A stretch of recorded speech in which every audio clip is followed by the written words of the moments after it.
Hi, I'm going to go over with you today how to do self-care for TMJ and jaw pain.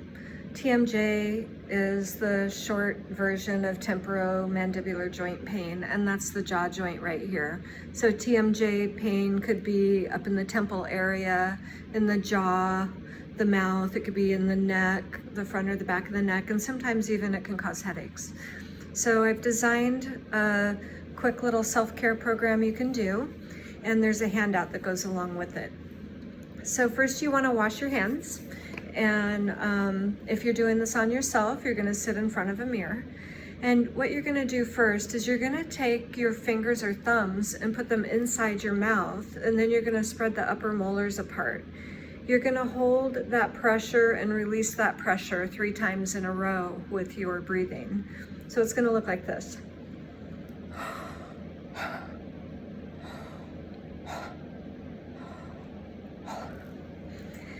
Then what you're going to do is something really similar on the lower jaw. You're going to take your fingers or your thumbs and you're going to hook on the inside of the jawbone beneath the molars, and you're going to spread the lower jaw 3 times with breathing, and it'll look like this.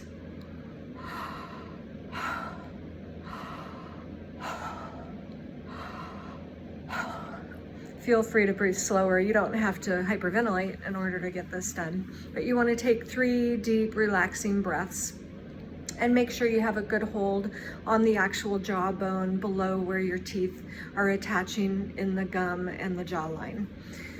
Next, what you're going to do is you're going to take your finger and you're going to, actually what you're going to do is you're going to take both fingers and you're going to stretch the jaw downward towards your feet. So you'll put the 2 fingers on the top of your molars.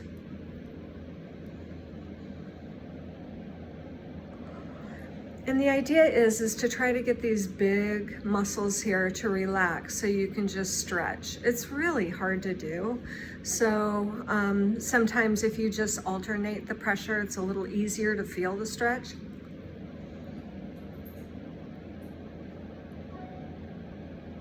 So again, you can do an alternating pressure or you can pull both down together toward the feet.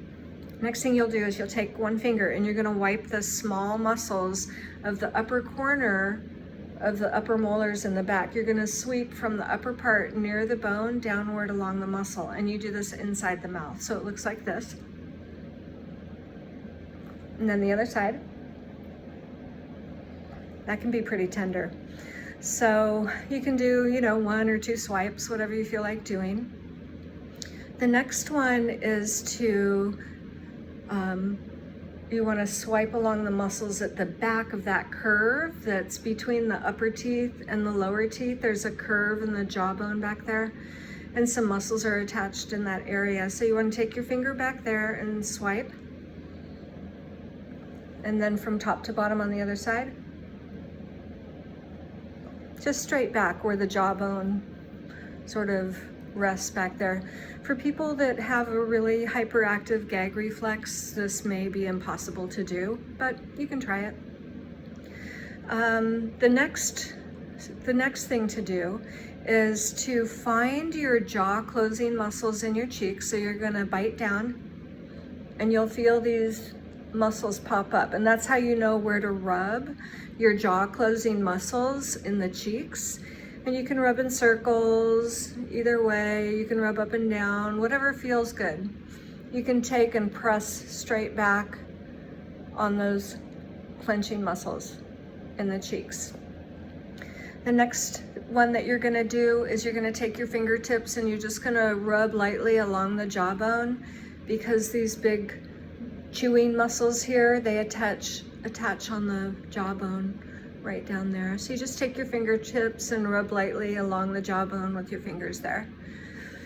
Next, what you're gonna do is you're going to massage the big muscle that comes down from behind your ear to your collarbone.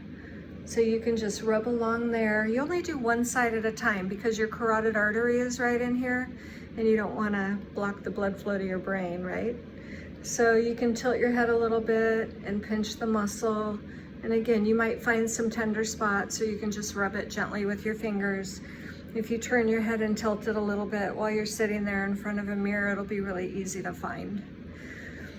So the next jaw closing muscle you're gonna do is the one that's up in the scalp. So we're gonna do just sort of a general scalp massage using the fingertips. But what you can do again is right on the temple here, there's a muscle and it's in a pie shape. And how you find it is, again, you just bite your teeth together and you can feel it moving, and that's how you know you're in the right place. So you can press straight in on these big jaw closing muscles that are on the side of your skull in the temple area. And if you find a really tender point, you can just take and apply pressure right to that point and hold it for about 7 seconds. And then after holding it, you can release it, and then you can press it again and repeat that 3 times to help relieve the trigger point in the side of your temple muscle there. The next is to just go ahead and take your fingertips and massage along the neck muscles and a base of the skull, back of the neck, and along the collarbone if you feel like you want to. Some people have a little neck massager tool that they may want to use. That would work fine too. So that is what you're going to do self-care for TMJ or jaw pain. There are other things you might be able to do, like apply a hot pack, an ice pack, maybe do some stretching or a little waggle back and forth. But be careful if you have some serious jaw problems, because you don't want to mess up the jaw joint. And then as far as other therapies go, chiropractic can be very helpful with aligning the upper neck, and the upper neck relates to the jaw muscles, and also in some cases we'll have to adjust the jaw. There's a disc in there that can slip in and out of place, and having an adjustment sometimes can do the trick. So I hope you found this helpful. Take care of yourself. Bye.